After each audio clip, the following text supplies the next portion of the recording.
कौन आज आया सवेरे सवेरे,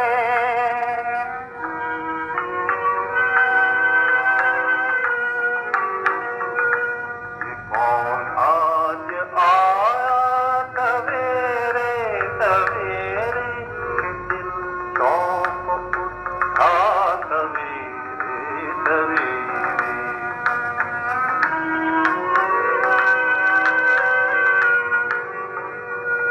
कहा रूप ने गात है चौधरी का, कहा रूप ने गात है चौधरी का, मगर गात कहता सवेरे सवेरे।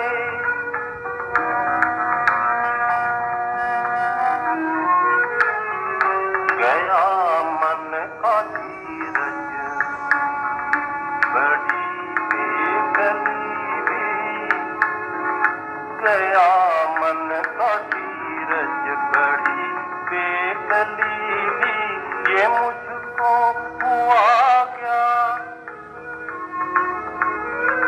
ये मुझको हुआ क्या सवेरे सवेरे।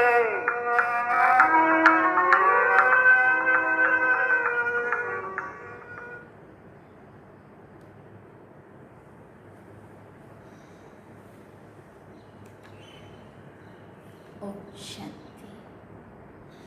बाबा गुड मॉर्निंग। आज बाबा के 17 जुलाई 2021 के महावाक्य हैं।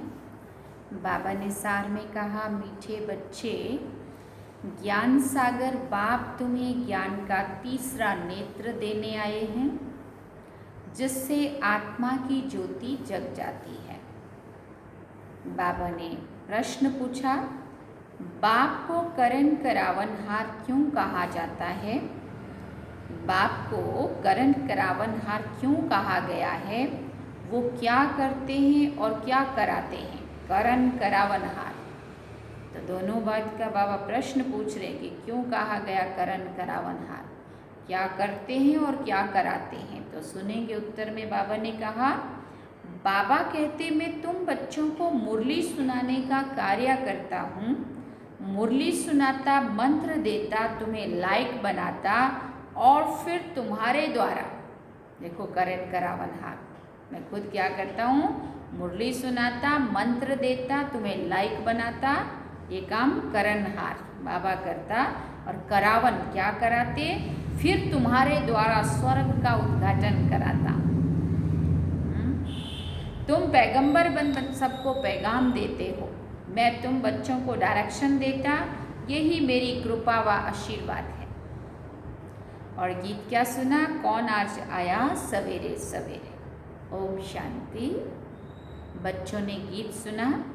हम बच्चों को सवेरे सवेरे जगाने कौन आया है, पूछते हैं बाबा। जो हमारा ज्ञान का तीसरा नेत्र एकदम खुल गया। किसने जगाया? जो एकदम अपना नेत्र ही खुल गया। ज्ञान सागर परमपिता परमात्मा द्वारा हमारा तीसरा ज्ञान का नेत्र खुला है। कहते भी हैं बाप ज्योति जगाने वाला है, परंतु वो बाप है ये नहीं, ये कोई नहीं जानते हैं। वो ब्रह्म समाजी कहते हैं, वो क्षमा है, ज्योति है। मंदिर में हमेशा वो ज्योति ही जगाते हैं, क्योंकि वो परमात्मा को ज्योति स्वरूप मानते हैं, इसलिए वहाँ मंदिर में दीवा जगाते ही रहते। अब ये बाप कोई माचिस से दीवा नहीं जगाते हैं, ये तो बात ही न्यारी है। गाया भी जाता है, ईश्वर की गतमत न्यारी है। तुम बच्चे अब समझते हो, बाप सदगति के लिए ज्ञान आकर ज्ञान और योग सिखलाते हैं। सिखलाने वाला तो ज़रूर चाहिए ना, शरीर तो नहीं सिखलाएगा। आत्मा ही सब कुछ करती है, आत्मा में ही अच्छे बुरे संस्कार रहते हैं। इस समय रावण की प्रवेशता के कारण मनुष्यों के संस्कार भी बुरे हैं, अर्थात 5 विकारों की प्रवेशता है। देवताओं में ये 5 विकार होते नहीं हैं। भारत में जब दैवी राज्य स्वराज्य था तो ये बुरे संस्कार नहीं थे। सर्वगुण संपन्न थे, कितने अच्छे संस्कार थे देवी देवताओं के, जो अभी तुम धारण कर रहे हो। बाप ही आकर सेकंड में सर्व को सदगति देते हैं। बाकी गुरु गोसाई आदि ये सब तो भक्ति मार्ग में चलते आए हैं, जो एक की भी गति सदगति नहीं कर सकते हैं।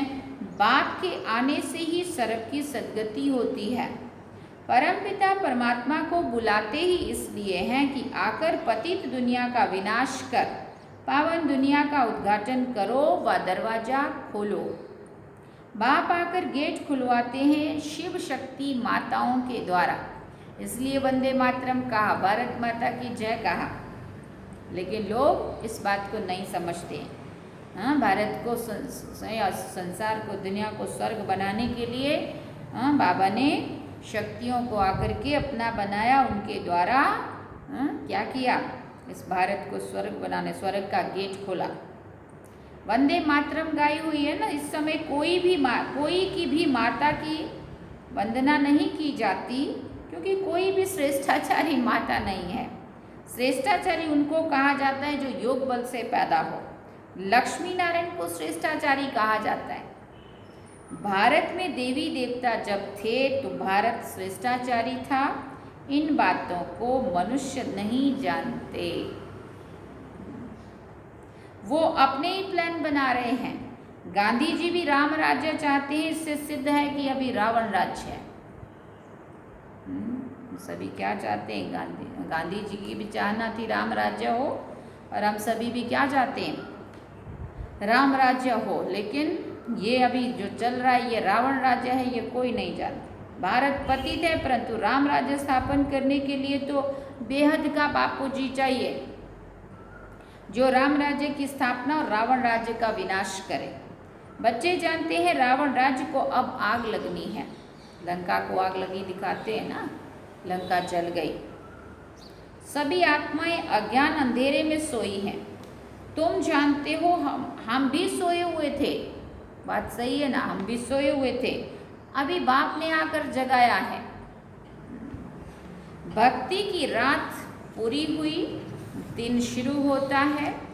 रात पूरी हो, अब दिन हो रहा है। बाप संगम पर आया हुआ है, बच्चों को दिव्य दृष्टि और ज्ञान का तीसरा नेत्र देते हैं, जिससे तुम सारे विश्व को जान चुके हो। तुम्हारी बुद्धि में बैठा हुआ है कि अभी बना बनाया अविनाशी ड्रामा है जो फिरता ही रहता है।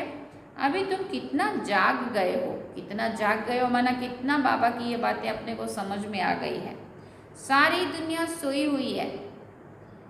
ऐसे तो भले 24 घंटे भी जागते हैं उस कमाई के लिए, लेकिन बाबा कहते इस कमाई का तो पता ही नहीं, इसके लिए सब सोए हुए। अभी तुम बच्चे सारे विश्व के आदि मध्य अंत, मूल वतन, सूक्ष्म वतन, स्थूल वतन का पता है। अभी तुम बच्चों को सारे विश्व के आदि मध्य अंत का, मूल वतन, सूक्ष्म वतन, स्थूल वतन का पता है। बाकी सारी दुनिया कुंभकर्ण की अज्ञान नींद में सोई हुई है। ये किसी को पता नहीं है कि पतित पावन कौन है। पुकारते हैं हे पतित पावन आओ, ये नहीं कहते कि आकर सृष्टि के आदि मध्य अंत का राज समझाओ। तो बाप कहते तुम इस सृष्टि के चक्र को समझाने से ही चक्रवर्ती, इस सृष्टि चक्र को समझने से ही चक्रवर्ती राजा बनते हो, याद से ही पावन बनते हो। ये भी जानते हो विनाश सामने खड़ा है, लड़ाई भी होनी है।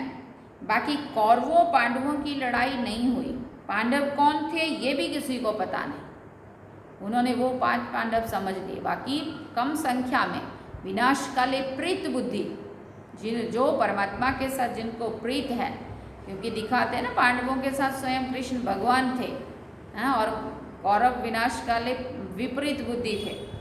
तो अभी विपरीत बुद्धि दुनिया देखो भरी पड़ी, और थोड़े से लोग हैं जो विनाश काले प्रीत बुद्धि परमात्मा को पहचान रहे और उसको प्यार कर उनकी श्रीमत पर चल रहे हैं, अपने को देवता बना रहे।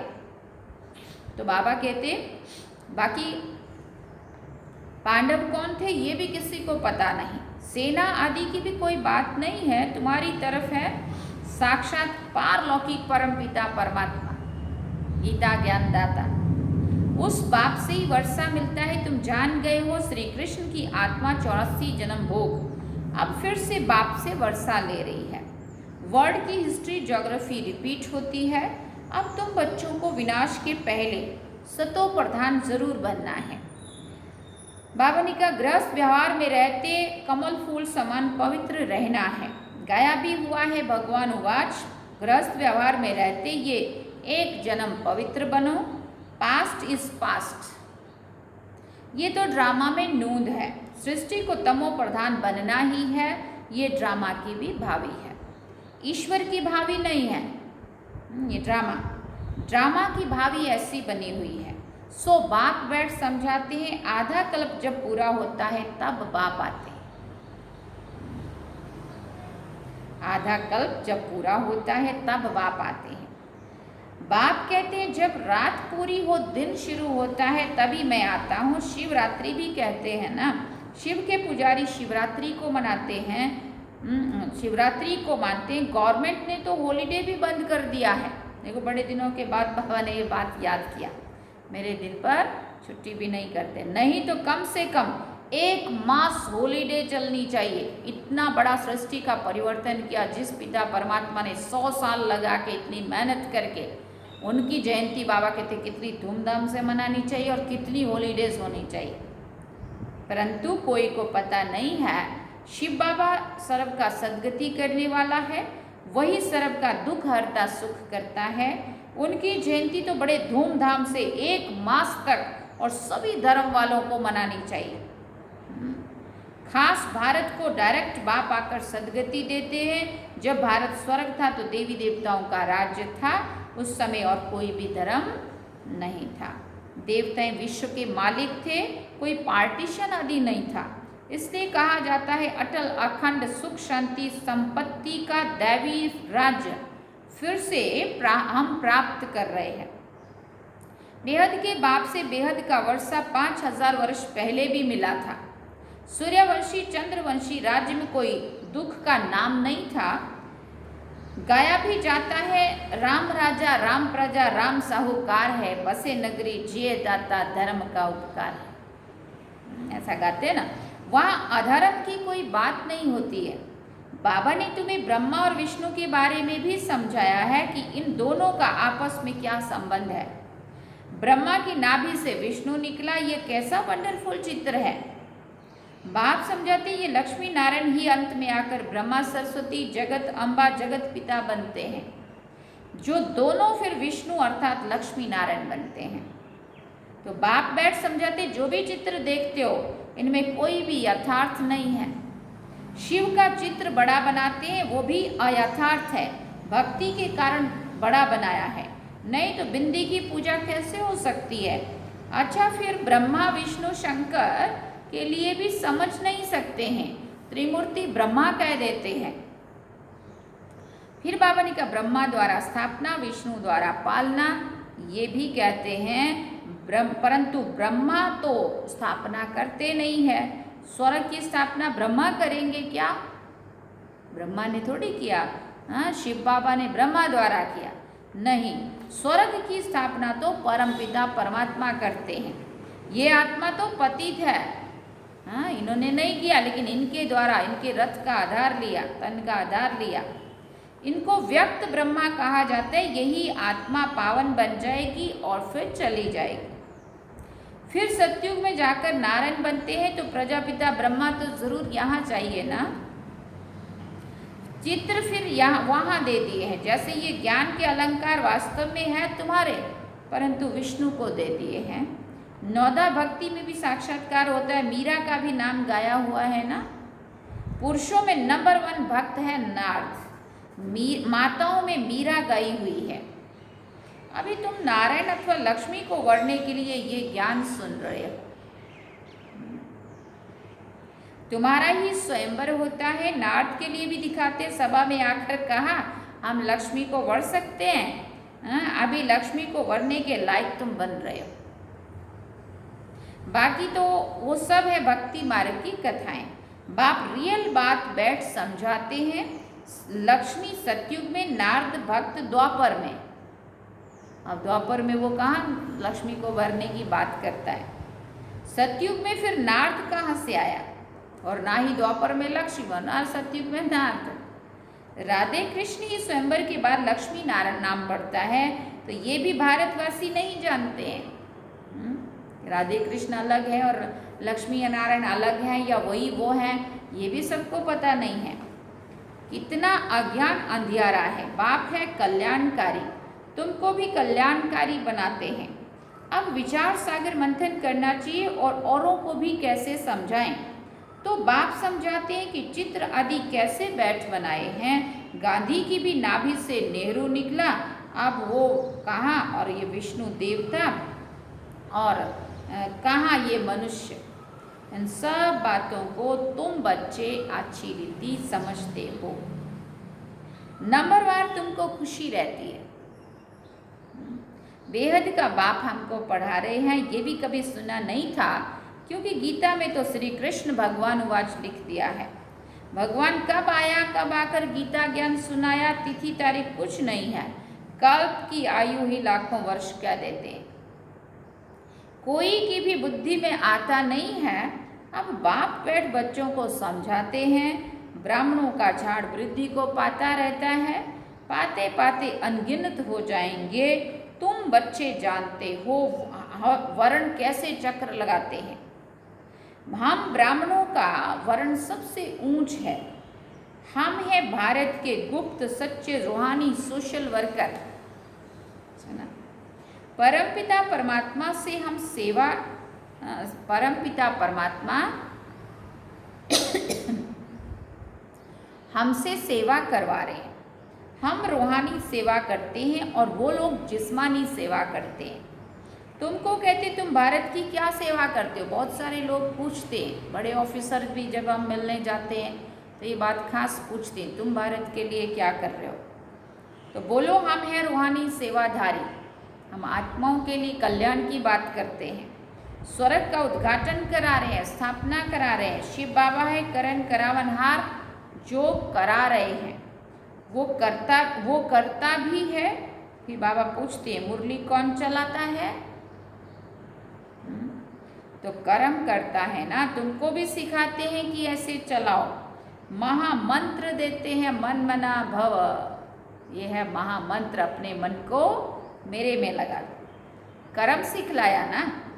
फिर तुमको कहते हैं औरों को सिखलाओ, इसलिए करण करावन हार कहा जाता है। तुम बच्चे भी यही शिक्षा देते हो, बाप को याद करो और वर्षे को याद करो। यही तुम बच्चों का पैगाम पहुंचाना है, यही तुम बच्चों को पैगाम पहुंचाना है। ऐसे नहीं कि दूसरे को पैगाम दे और खुद याद में ना रहे, फिर क्या होगा।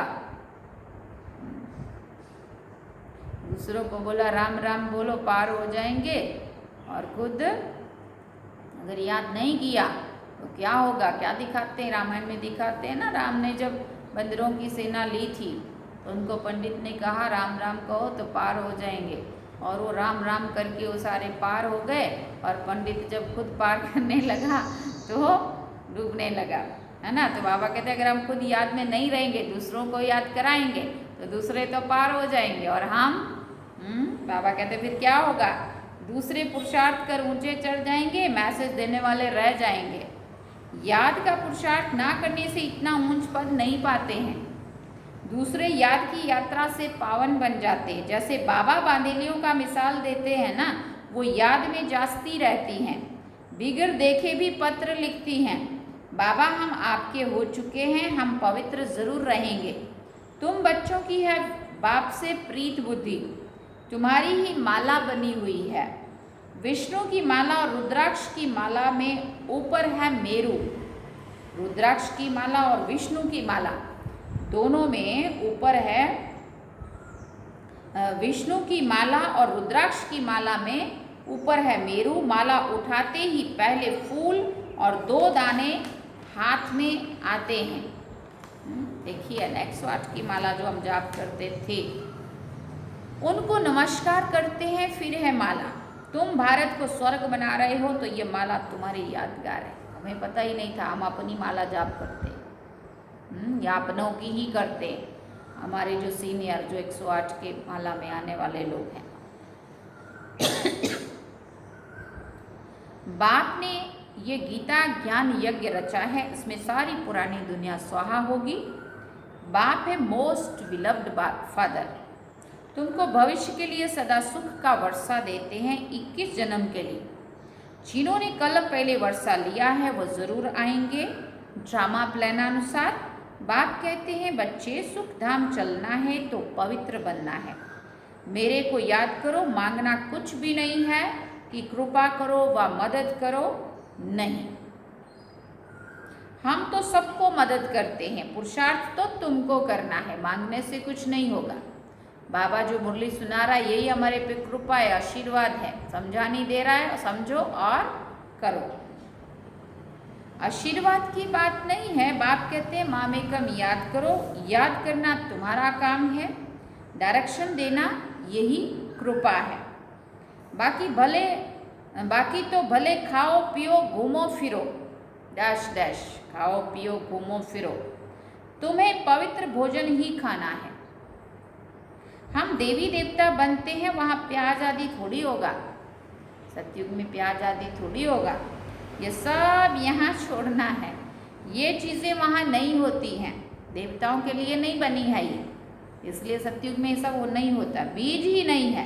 जैसे सतयुग में बीमारी आदि नहीं होती, अभी तो देखो कितनी बीमारियाँ निकली है, नए नए नाम भी पता नहीं। वहाँ तमोगुणी चीज़ कोई होती नहीं है, हर चीज़ सतो प्रधान होती है। यहाँ देखो मनुष्य क्या क्या खाते हैं। अब बाप बच्चों को कहते हैं मुझे याद करो और संग तोड़ मुझ संग जोड़ो तो तुम पावन बन जाएंगे। अच्छा, मीठे मीठे सिकिल दे बच्चों प्रति माता पिता बाप दादा का याद प्यार और गुड मॉर्निंग। रूहानी बाप की रूहानी बच्चों को नमस्ते। हम रूहानी बच्चों की रूहानी माता पिता बाप दादा को दिल व जान सीख व प्रेम से याद प्यार, गुड मॉर्निंग, नमस्ते, थैंक्स बाबा जी। अवधारणा के लिए मुख्य सार है, पहला पॉइंट, पास्ट इज पास्ट, जो बीता उसे भूलकर गृहस्थ व्यवहार में रहते सतो प्रधान बनने का पुरुषार्थ करना है। विनाश के पहले पावन जरूर बनना है। दूसरी बात बाबा ने कही, भारत को स्वर्ग बनाने की सच्ची सच्ची सेवा में तत्पर रहना है। खान पान बहुत शुद्ध रखना है, पवित्र भोजन ही खाना है। बाबा ने वरदान में कहा, रूहे गुलाब बन, दूर दूर तक रूहानी खुशबू फैलाने वाले रूहानी सेवाधारी भव। रूहे गुलाब बन, दूर दूर तक रूहानी खुशबू फैलाने वाले रूहानी सेवाधारी भव। रूहे गुलाब अपनी रूहानी वृत्ति द्वारा रूहानियत की खुशबू दूर दूर तक फैलाते हैं। उनकी दृष्टि में सदा सुप्रीम रूह समाया हुआ रहता है। वो सदा रूह को देखते, रूह से बोलते, मैं रूह हूँ, सदा सुप्रीम रूह की छत्र छाया में चल रहा हूँ। मुझ रूह का करावनहार सुप्रीम रूह है। ऐसे हर सेकंड हजूर को हाजिर अनुभव करने वाले सदा रूहानी खुशबू में अविनाशी और एक रस रहते हैं। यही है रूहानी सेवाधारी की नंबर 1 विशेषता। स्लोगन में बाबा ने कहा, निर्विघ्न बन सेवा में आगे नंबर लेना, अर्थात नंबर 1 भाग्यशाली बनना। निर्विघ्न बन सेवा में आगे नंबर लेना, अर्थात नंबर 1 भाग्यशाली बनना। अच्छा, ओम शांति। ये थे आज के बाबा के महावाक्य। बाबा ने सार में कहा, मीठे बच्चे, ज्ञान सागर बाप तुम्हें ज्ञान का तीसरा नेत्र देने आए हैं, जिससे आत्मा की ज्योति जग जाती है। अभी हम बाबा को याद करेंगे। ओम शांति।